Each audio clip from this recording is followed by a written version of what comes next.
There comes a moment when even heaven stops knocking, a moment when the warnings have echoed too long, when grace itself has been mocked so often that it begins to withdraw like a wounded tide. And that moment, beloved, has come. God is sick of warning the narcissist, sick of watching pride masquerade as charm, deceit parade as intelligence, and cruelty hide beneath a smile. For too long they have twisted his patience into permission, mistaking the silence of heaven for approval. But the silence of heaven is not consent, it is containment, it is the breath before the storm. This is not another gentle sermon, this is not a plea, it is the announcement that the hourglass has emptied. The narcissist who has lied, used, and devoured the hearts of others has reached the end of divine tolerance. They have crossed the invisible threshold where mercy ends and justice begins. You may feel the tremor already. The signs have been whispering, subtle yet unmistakable. The fatigue in their eyes, the cracks in their charm, the way every scheme begins to unravel the moment it starts. They have built an empire of manipulation, but its foundations are rotten, and heaven has finally said, enough. And as the last grains of mercy fall, the narcissist will discover that what they called freedom was in truth a leash of grace. God held it loosely, giving them every chance to turn back. But when the leash snaps, judgment follows. The proud heart that refused to bend will soon be broken, not by man, not by circumstance, but by the righteous hand of the Almighty. And when that hand moves, it does not tremble. But judgment never comes without warning. It comes after seasons, long, weary seasons of divine patience. And that patience has finally run out. The narcissist's punishment does not arrive from the sky. It grows from within. Long before their body falters or their world collapses, something begins to rot inside their peace, their joy, their sanity. It is the slow fermentation of unrepented sin. At first, it is invisible. It hides behind the laughter that feels too loud, the confidence that feels rehearsed, the eyes that sparkle with counterfeit life. To the world, they appear unshaken, well-dressed, well-spoken, admired. But the soul knows the difference between applause and approval. The applause of men fades, the approval of heaven is eternal, and the narcissist has traded the second for the first. Every deception, every manipulation, every stolen ounce of trust becomes acid in their own spirit. What they once used to control others now controls them. They cannot stop the performance because the stage has become their coffin. They cannot remove the mask because the mask has fused with their skin. Inside, something sacred is dying. What began as arrogance has turned into corrosion. Their conscience, once a flickering candle, has been suffocated by years of justification. Now, even the memory of innocence haunts them. When they close their eyes, they do not see peace. They see every face they have used, every prayer they have mocked, every moment when mercy knocked and they slammed the door. And though they smile in public, their private world has become a war zone. The same tongue that once spoke with persuasion now trembles in bitterness. The same mind that calculated control now spins in confusion.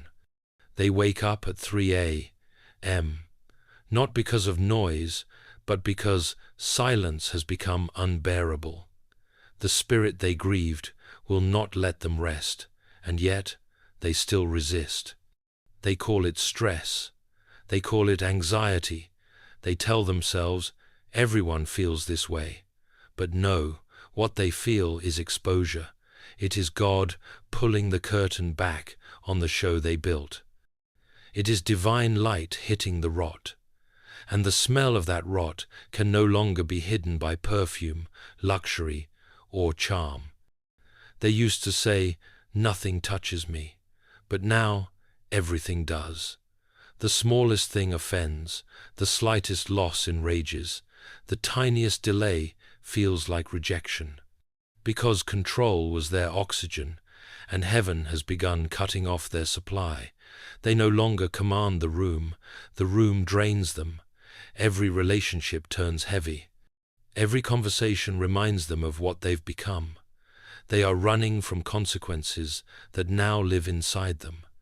Their addictions whisper promises of relief: drink, attention, lust, domination, but each one deepens the pit. For the narcissist, sin is not a visitor, it's a tenant that demands rent in suffering. What they once invited in for comfort now refuses to leave. They have become both captor and captive, their own jailer and prisoner, shackled by desires they cannot satisfy. And yet, God in His mercy still delays the final blow, not because they deserve it, but because He is just. He gives them one more sunrise, one more breath, one more heartbeat to repent. But they waste it again. They post, they pose, they preach, trying to outshine conviction with vanity. Their reflection has become their idol, and idols always demand blood. Every lie they tell drains them.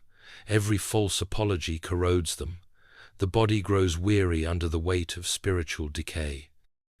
The mind fractures trying to hold together a life that God is already dismantling.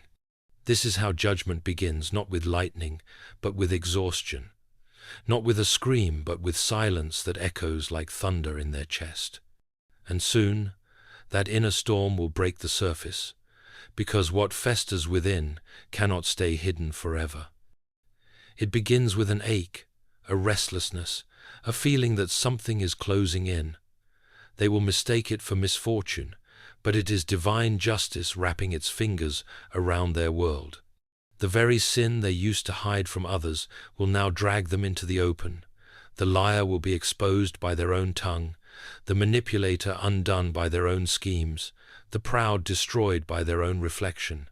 For the narcissist, destruction does not fall from above, it rises from below, from the pit they dug for others. And when that pit finally collapses, they will discover that the sound of judgment is not thunder from heaven, but the cracking of their own foundation. Because the wages of sin are not always paid in death. Sometimes they're paid in the slow, terrifying realization that you have become the thing you once pretended not to be. And as that realization deepens, the stage begins to shake, the mask begins to slip, and the truth, the one they ran from all their life, starts to whisper louder than their pride. Every sinner meets a day when mercy turns into a mirror. For the narcissist, that day will not come with gentle music or soft light. It will come like a collision. The moment that strips away all illusion, all control, all false glory. They have outrun conviction for years. They have explained away every loss, laughed at every warning, silenced every whisper of truth. But now, the warnings are over. Heaven is stepping aside, allowing consequence to speak the language they refuse to hear. It doesn't begin with thunder. It begins with the collapse of everything they trusted in. One day, they will wake up and realize that the empire they built on deception is gone. The power that made them untouchable has turned on them. The same tongue that once dominated conversations now trembles in fear. The same hands that controlled others now shake under the weight of what they can't control. That's how God humbles the proud, not by striking their body, but by dismantling the throne in their mind.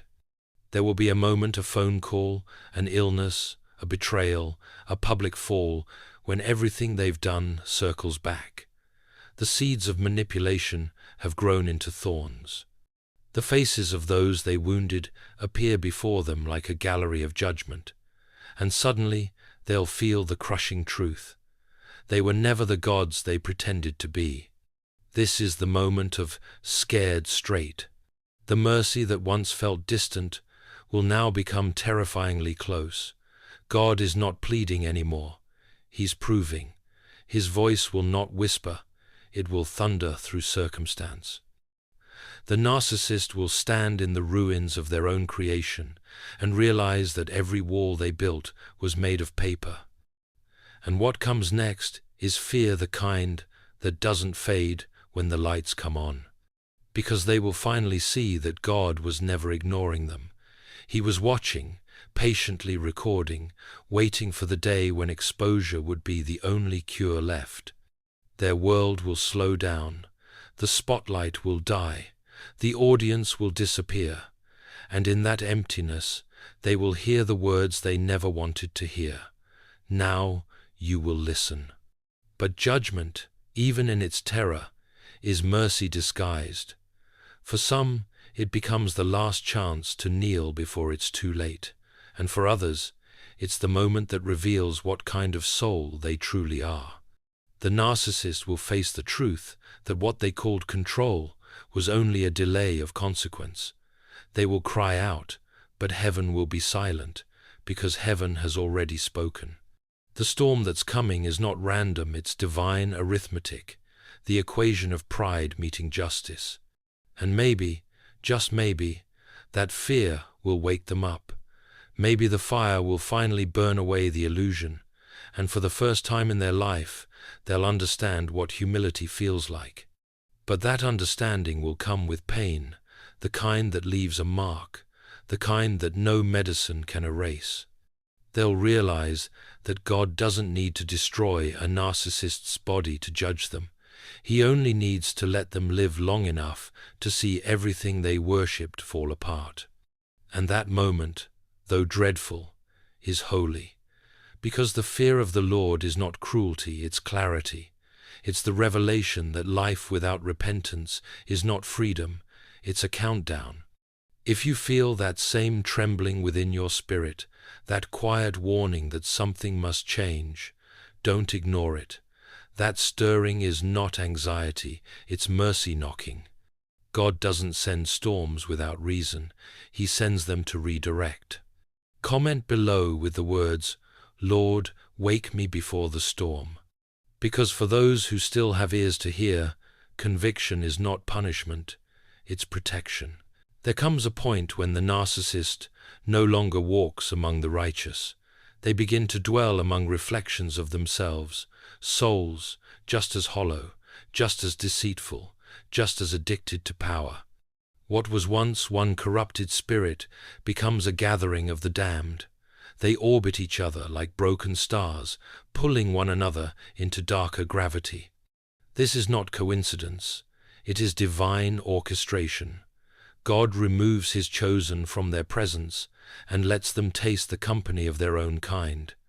For the narcissist who mocked love, He gives counterfeit love. For the narcissist who twisted loyalty, He surrounds them with traitors. For the one who used others, He allows them to be used until they understand what it means to be devoured by the same hunger they once inflicted. They will think they've found new allies, new admirers, new friends who understand them, but these people are mirrors, not companions. Together they share one common poison, self-worship. Each seeks validation from the other, and yet no one can give it, because none of them carry light. They drain each other in the same way they drained the innocent, and slowly, every voice in the room begins to sound the same, empty, desperate, deceitful. That is the circle of corruption. The divine allows it so that their isolation becomes complete. It is not the silence of holiness that surrounds them now, but the noise of wickedness feeding on itself. Lies become currency, betrayal becomes language. Every conversation is a transaction. Every friendship is a trap. They are caught in a web they once spun. God does not need to strike them with lightning when He can simply remove truth from their circle. Without truth, chaos reigns. They begin to believe their own delusions. Each lie builds upon another until they can no longer remember what is real. And when truth does appear through a moment of conviction, a word from a stranger, a glimpse of light, They recoil, like creatures blinded by dawn. This is how divine justice unfolds quietly. Heaven lets them walk in their chosen darkness, surrounded by others who call evil freedom. And yet, deep within, the torment grows. Their laughter becomes forced, their smiles empty, their confidence brittle. Because no matter how many people fill the room, none of them carry the peace of God, and the narcissist can feel that absence like cold air on skin. The company they once craved becomes the evidence of their downfall. The very crowd that once applauded them now competes to destroy them. The game they created has turned against its maker. Every manipulation is met with a greater manipulation. Every deception is swallowed by a deeper deceit. What was once their weapon has become their prison. And while they tear each other apart, heaven watches silently. This is the justice of God, elegant, exact, unforced. Evil is allowed to consume itself until nothing remains but ashes. There is no need for angels to swing swords when sin is perfectly capable of execution. Pride is both the architect and the assassin. The narcissist cannot escape the law written into the fabric of creation. Whatever you worship becomes your master. And those who worship themselves are sentenced to live forever in a hall of mirrors, each reflection more distorted than the last. They will not realize at first that they are alone, because noise surrounds them.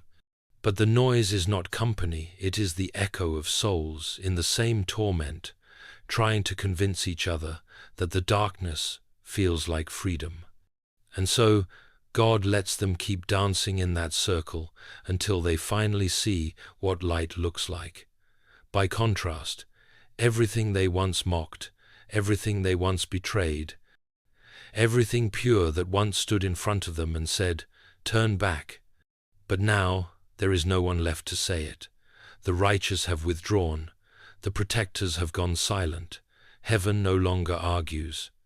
And in that silence, surrounded by their own kind, the narcissist begins to sense what they never feared before: emptiness. Because hell doesn't always begin with flames. Sometimes it begins with the sound of your own voice, echoing endlessly among people who sound just like you.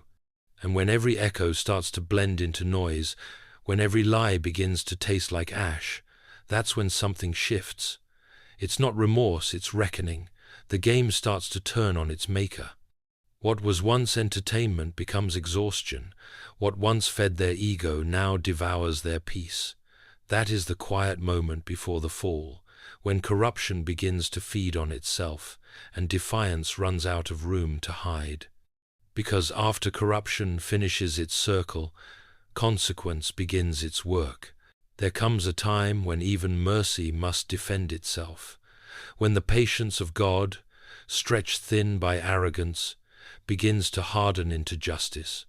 That is where the narcissist now stands on the edge, where grace no longer shields, but exposes.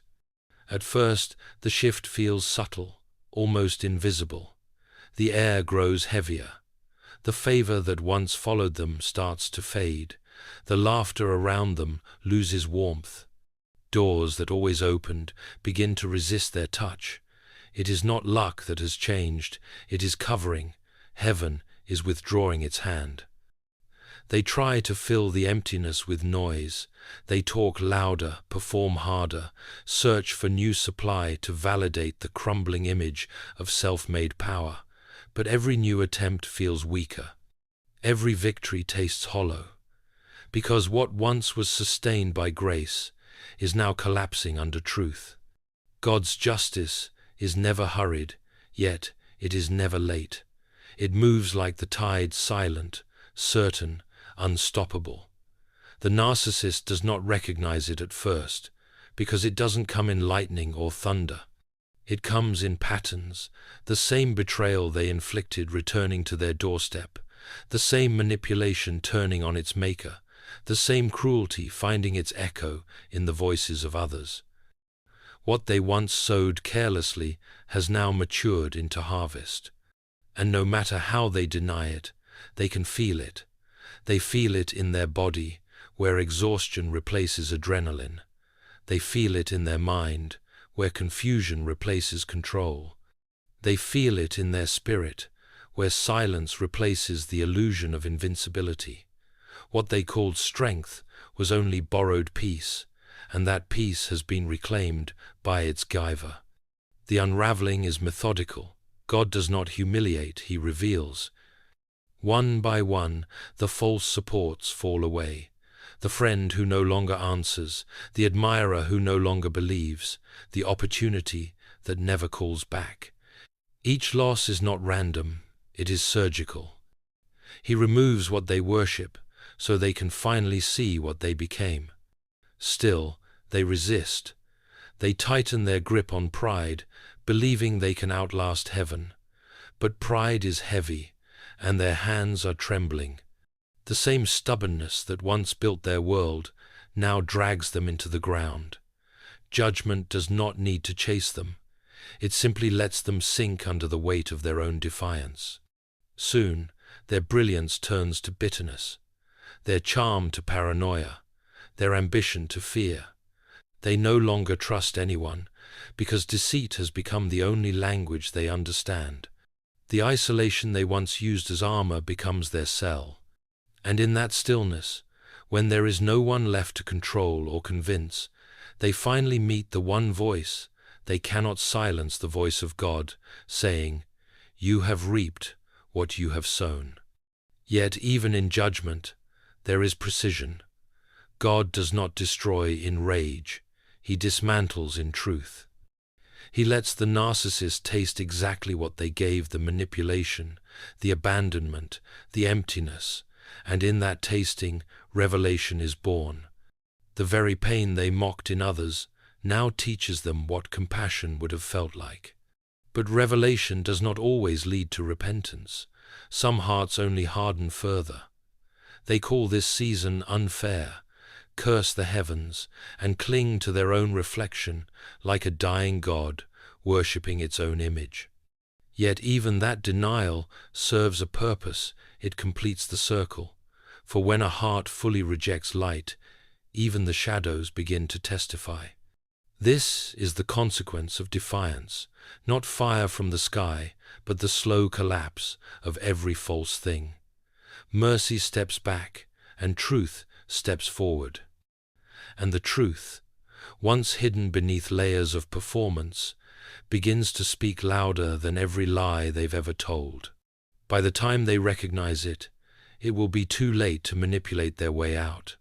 Not because God is cruel, but because he is consistent. He warned, he waited, he wept, and now he acts. The proud fall quietly, and the fall is never as dramatic as the pride that preceded it. It is colder, lonelier, more exact. When the noise fades, all that remains is the echo of what could have been. And in that echo, the narcissist will finally understand that the absence of God is not emptiness, it is judgment in its purest form. There is no sound more dreadful than the silence of God. For years he spoke through conviction, through people, through pain, through mercy, but now nothing. The narcissist, who mocked every warning, who twisted grace into permission, stands in a quiet that feels heavier than thunder. This is not the peace they once faked. It is absence holy and terrifying. The prayers that once reached heaven now return unanswered.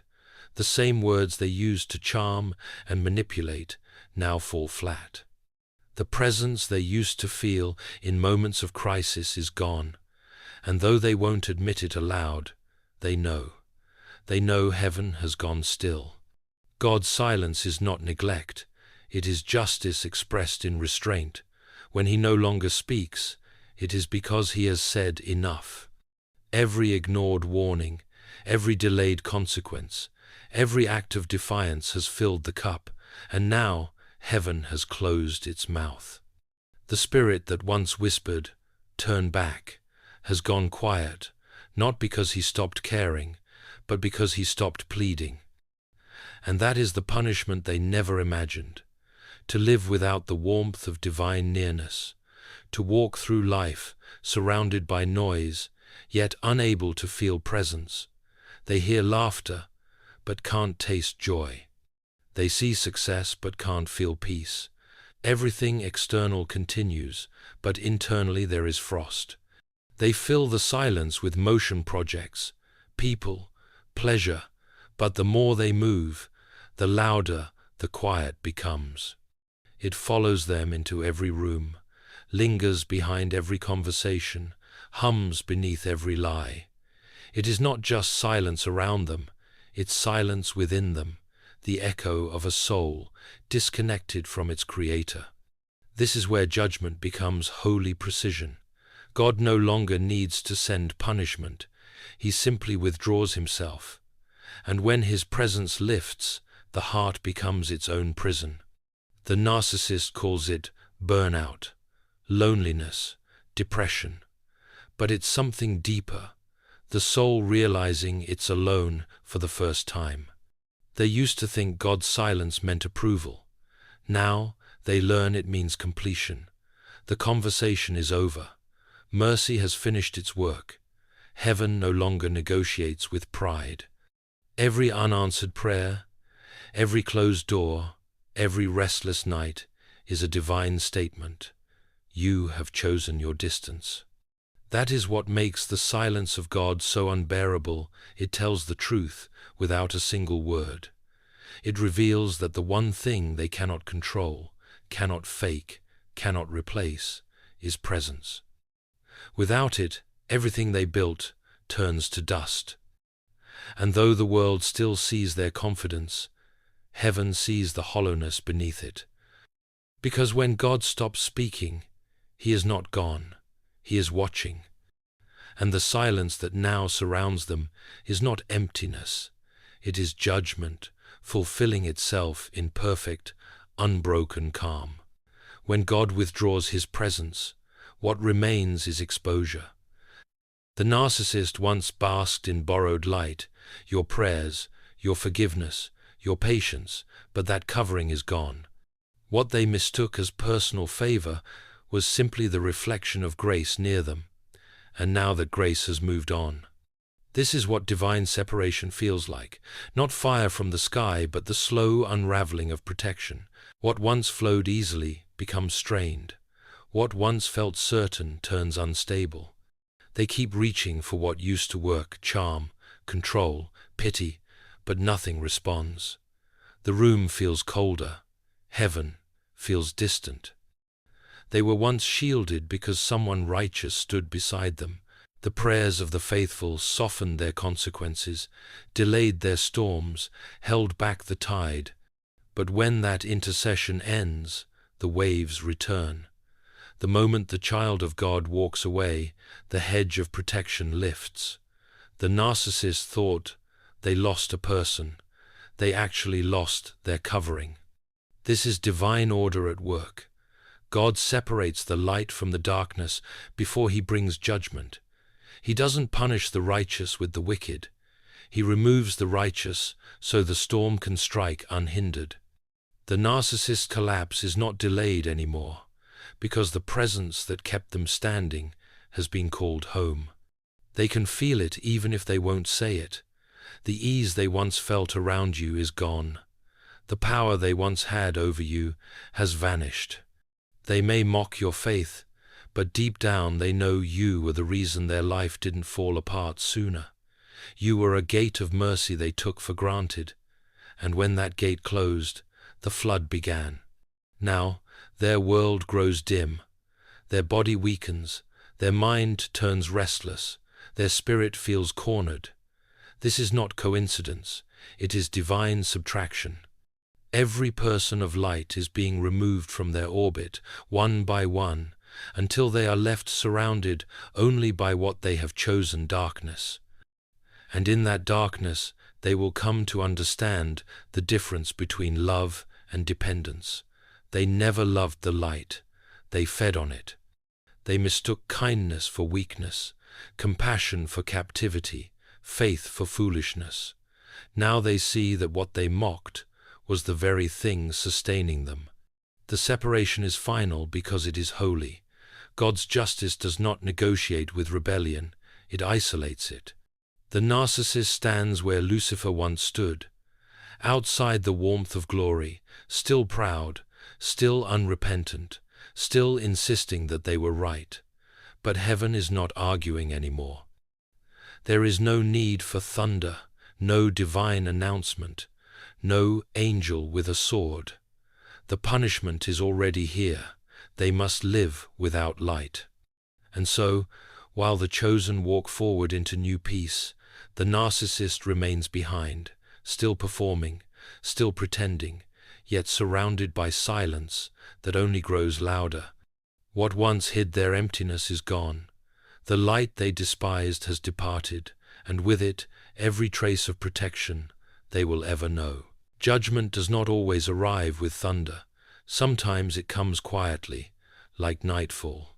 One moment, the narcissist is still pretending, still performing, still wearing the mask. They think no one can see through. And then the next, the light is gone, and there is no stage left to stand on. The collapse begins from within. The descent is not dramatic at first. It's slow, precise, deliberate. God allows them to sink gradually, so they can feel every layer of the ruin they created. Each lie they once spoke becomes a chain. Each manipulation becomes a wall. Every person they used turns into a mirror, reflecting what they've become. And in the stillness of that darkness, they finally face the one thing they spent their entire life running from: truth. The narcissist's truth is not lack of intelligence or strength, it is lack of soul. They built a life on appearance, on control, on the worship of self. But no idol can sustain forever, and now the God they serve, their own ego, demands payment. There is no applause loud enough to drown the quiet, no admirer faithful enough to fill the emptiness, no illusion powerful enough to imitate peace. What remains is the terrifying awareness that the world they built is built only of shadows, and shadows cannot comfort. This is where divine justice reaches its full expression. God doesn't need to strike them down. He simply lets them live inside the world they made without him. The punishment fits the sin perfectly. They wanted to be gods of their own creation, so now they must rule a kingdom of ashes. Everything they once touched begins to decay. Friendships dissolve. Love turns brittle. Purpose evaporates. Even their laughter sounds different. It echoes like a hollow instrument. They wander from person to person, craving something familiar, but every encounter becomes confrontation. They start to see traces of themselves in every deceiver they meet, every manipulator who outsmarts them, every liar who uses them. They think they're cursed, but it's not a curse, it's reflection. The mirror they broke has turned into their world. And still, even now, mercy lingers at the edges. God allows them to breathe, to wake, to remember, but his hand no longer shields them, it simply witnesses. Because justice, once begun, must finish its work. The same fire that purifies gold also consumes straw. For the righteous, God's presence is light. For the unrepentant, it is flame. And so, the narcissist walks through a life that looks normal but feels haunted. Their sleep grows restless, their heart grows anxious, their energy turns heavy. The smile fades first, then the appetite, then the will to pretend. They are not dying in the flesh, but something far deeper, a spiritual death that unfolds one heartbeat at a time. This is not punishment inflicted from above, it's consequence unveiled from within. Eventually, they stop fighting. The performance ends, the words dry up, the audience disappears, and for the first time they are truly alone. No one to blame, no one to impress.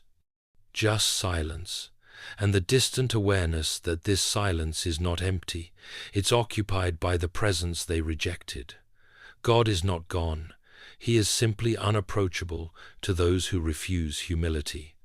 That is the true horror of divine judgment, to still be alive but unable to feel life, to see beauty but be untouched by it, to hear truth but be unmoved by it, to exist in a world filled with grace but live as if grace never existed. The descent is complete when they stop even recognizing loss. They call darkness, peace, numbness, healing, isolation, strength. But heaven calls it what it is: judgment fulfilled. And while they walk through the ruins of what once could have been salvation, the light that left them still shines elsewhere, untouched, unbothered, forever beyond their reach. There comes a point when heaven stops explaining and simply reveals. The warnings have been given, the mercy extended, the silence endured. What remains now is justice pure, holy, and exact. It does not shout, it does not negotiate, it simply fulfills. The narcissist once believed they could outsmart consequence, that they could outrun grace, that God's patience was infinite. But even divine mercy has boundaries, and those boundaries are drawn by truth. When truth arrives, every lie bows. When justice stands, every illusion falls. This is where the story ends, not in noise, but in stillness, not with a scream, but with a realization. The narcissist finally understands that judgment was never about punishment, it was about revelation. God did not destroy them. He simply revealed what they always were without him, and that truth alone is unbearable. Meanwhile, for those who walked away, for those who endured the manipulation, the betrayal, the confusion, this moment is sacred. It is not revenge, it is vindication. It is the confirmation that heaven saw everything, that no tear was wasted, that no injustice went unrecorded. God's justice is not delayed, it is deliberate, and when it comes perfectly timed. The narcissist's downfall is not your victory, it is God's vindication of his order. You were never meant to see them destroyed. You were meant to see them exposed, so you would never again mistake darkness for light. Their collapse is proof that holiness cannot be mocked forever. Now the stage is empty, the performance is over. What remains is silence, and in that silence, the voice of God speaks without words. Be still, and know that I am God. For the righteous, that silence is peace. For the proud, it is terror. But either way, it is final. The separation has been made, the storm has passed, and the throne still stands. Justice has spoken, and its echo will outlast the memory of the one who defied it. And so, the curtain falls not as tragedy, but as truth fulfilled. Mercy was offered, grace was ignored, and now justice reigns. Because the God they mocked has not changed. He is still holy, he is still watching, and he will not be mocked.